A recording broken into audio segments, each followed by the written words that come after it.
BTEB Bangladesh technical education board electrical installation and maintenance level 2 পরীক্ষায় যে জবটা আসবে আজকে সেই জবটা নিয়ে আলোচনা করব। পরীক্ষাতে যে জবটা বারবার আসে সেই জবটাই দেখাবো আপনাদেরকে। সেই জবটা সম্পর্কে বিস্তারিত বলে দেওয়া হবে, যাতে আপনি যদি লেভেল 2 দিয়ে থাকেন অথবা লেভেল 2 দিবেন তাহলে আপনার জন্য সহায়তা হয়ে যায়। আমাদের থাকবে kilowatt hour energy meter. Energy মিটারের মধ্যে দুইটা কয়েল থাকবে, একটা প্রেসার কয়েল, একটা কারেন্ট কয়েল। এনার্জি মিটারে আমরা 4 RMS তার ব্যবহার করব। এনার্জি মিটার থেকে যেটা বের হবে সেটাও আমরা 4 RMS তার ব্যবহার করব।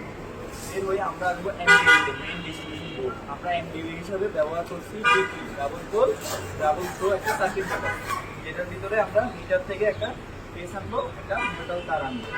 সে ফেসটা আনবো একটা সিঙ্গেল পোল এমসিবিতে শর্ট করবো, সিঙ্গেল পোল এমসিবিতে দ্বিতীয় সিঙ্গেল পোল এমসিবিতে শর্ট করবো।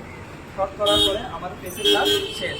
এবার নিউট্রাল আছে, নিউট্রালটা আমি এনে তার বাস বারে দিব, নিউট্রালের কাজ শেষ। এবার মাটির নিচ থেকে তো আনার সময় ভিতরে যে দুইটা এমসিবি আছে সেটা হলো সিঙ্গেল পোল সিঙ্গেল থ্রো। প্রথম এমসিবি যেটা আছে লেখা আছে C10 10 অ্যাম্পিয়ার, এরপরেরটা লেখা আছে C10 অ্যাম্পিয়ার। যদি আমাদেরকে ড্রয়িংয়ে দিয়ে দেয় যে 10 অ্যাম্পিয়ারটা লাইটিং সার্কিটের জন্য, 4 অ্যাম্পিয়ারটা পাওয়ার সার্কিটের জন্য, তখন আমি ড্রয়িং অনুযায়ী প্রথমে 10 অ্যাম্পিয়ারটাই বসাবো। 10 অ্যাম্পিয়ারের যেটা আছে এটা লাইটিং সার্কিটের জন্য, এরপরে যেটা আছে সার্কিট ব্রেকার সেটা হলো পাওয়ার সার্কিটের জন্য। অর্থাৎ লোড দুই প্রকার, একটা লাইটিং লোড, একটা পাওয়ার লোড। সেই দুই প্রকারের নিয়ে আজকে কাজ। এটা নিউট্রাল নিব আর সিঙ্গেল পোল সার্কিট ব্রেকার থেকে একটা ফেস নিব।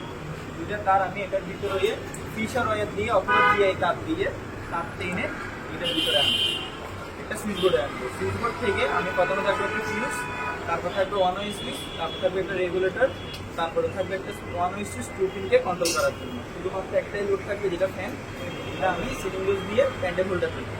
এরপরে দ্বিতীয় যে এমসিবি যেটা আছে সেই এমসিবি থেকে আমি একটা ফেস নিব, নিউট্রাল বার থেকে একটা নিউট্রাল তার নিব, আর্থিং থেকে একটা আর্থিং তার নিব। তিনটা তার ফিশারের ভিতর হয়ে আমি পাওয়ার সকেটে আনবো। পাওয়ার সকেটে এনে পাওয়ার সকেটে সুইচের কানেকশন দিব, তারপর 3 পিনের কানেকশন দিব। পাওয়ার সকেটে কাজ শেষ করবো। এই কাজটা করতে হবে 3 ঘন্টার ভিতরে। এটা হবে লেভেল 2 জব। আর আমাদেরকে অবশ্যই তার টানার ক্ষেত্রে লোড পয়েন্ট থেকে ঢুকাই নিচের দিকে তার টানতে হবে, ঠিক আছে? এই পাশ থেকে তার টানা যাবে না, নিয়ম হইলে ওই পাশ থেকে লোড থেকে ঢুকাই তার টানা। আর লোডের এখানে আমরা ব্যবহার করবো 1.5 RMS তার।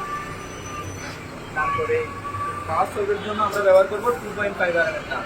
তারপরে এখান থেকে আমরা মেন লাইন থেকে যখন আমরা সাব ডিস্ট্রিবিউশন আনবো 4 RMS তার ব্যবহার করব। এনার্জি মিটার থেকে আমরা এমডিবিতে আনবো, সেখানে ব্যবহার করবো 4 RMS তার। আর যেটা সার্ভিস ম্যান থাকবে সেটা হবে 4 RMS তার। ধন্যবাদ। ফ্রিতে লেভেল 2 পরীক্ষা দিতে চাইলে আপনার নামটি এন্ট্রি করুন। ভিডিওটি ভালো লাগলে অবশ্যই লাইক, কমেন্ট এন্ড শেয়ার করবেন। ধন্যবাদ।